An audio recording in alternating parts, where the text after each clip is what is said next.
जो ये कहते हैं मैं बदल नहीं सकता, मुझे बदलने की ज़रूरत भी क्या है। मैं क्यों और किसके लिए बदलूं? अगर बदलना ही है तो वह मैं नहीं हूँ, अपितु जो मेरे आसपास हैं, मेरे इर्द गिर्द हैं, जो अपने पराये हैं, उन्हें बदलना चाहिए। मैं क्यों और किसके लिए बदलूं? कुछ भी न करें।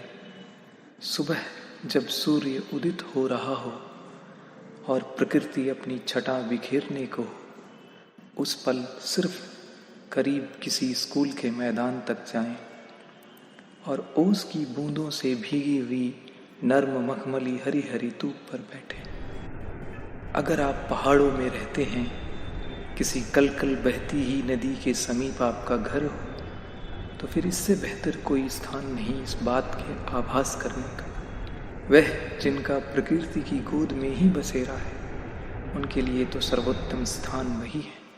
सिर्फ बैठे प्रकृति के सानिध्य में और प्रकृति की गुनगुनाती ठंड को, सुगंधित वायु को और इसकी हल्की फुल्की थपथपाहट को हृदय में उतरने दें। बैठे शांत और स्थिर कुछ पल नेत्र मूंद कर, फिर धीरे से नेत्रों को खोलें और निहारें अपने आसपास, ऐसे जैसे कोई प्रेमी अपने प्रीतम को निहारता है। समस्त प्रकृति नित नए रंग में ढल रही है। यह सारी प्रकृति ही पल पल और प्रति क्षण बदल रही है, परिवर्तित हो रही है। यह प्रकृति प्रत्येक पल कभी मौसमों के रूप में, कभी बीज, जड़, वृक्ष, पत्ते, फूल और फल के रूप में अपने आप को बदल रही है। यह कितना सुखद और श्रेयकर परिवर्तन है। यह संपूर्ण ब्रह्मांड बदल रहा है प्रत्येक पल, और इन्हें किसी की आज्ञा की प्रतीक्षा नहीं। ये बदल रहे हैं क्योंकि यह इनका निज स्वभाव है, और हम जो प्रकृति और इस संपूर्ण ब्रह्मांड के समक्ष कुछ भी नहीं, एक बिंदु के जितना भी हमारा फैलाव नहीं। वह यह मान बैठे हैं कि अब मुझ में परिवर्तन संभव नहीं। यह आश्चर्यजनक रूप से हास्यास्पद बात है कि हम सभी एक दूसरे की तरफ देख रहे हैं, अपेक्षा भरी नजरों से, कि वह बदल जाए, वह परिवर्तित हो जाए।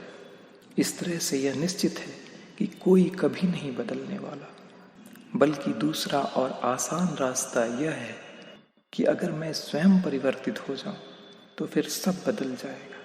अगर मैं बदल जाऊं तो फिर पास, परिवेश, अपने पराये और यह संपूर्ण संसार परिवर्तित हो जाएगा। अगर हम सभी सिर्फ स्वयं के परिवर्तन का दायित्व उठा लें तो हमारे भीतर और बाहर सब स्वतः बदल जाएगा। सोचिए, किसी दिन प्रकृति ने अगर यह जिद ठान ली कि बस अब आगे परिवर्तन नहीं करूंगी, नहीं बदलूंगी अपने आप को, तो क्या होगा? कभी सोचा है आपने? एक पल के लिए भी जीवन की कल्पना असंभव हो जाएगी। फिर स्वयं से यह जिद कैसी? फिर स्वयं के प्रति यह दुराग्रह कैसा? विचार कीजिए। परिवर्तन ही नियम है सारी सृष्टि का, समस्त ब्रह्मांड का। परिवर्तन ही सृष्टि का आधार है। परिवर्तन अर्थात बदलाव।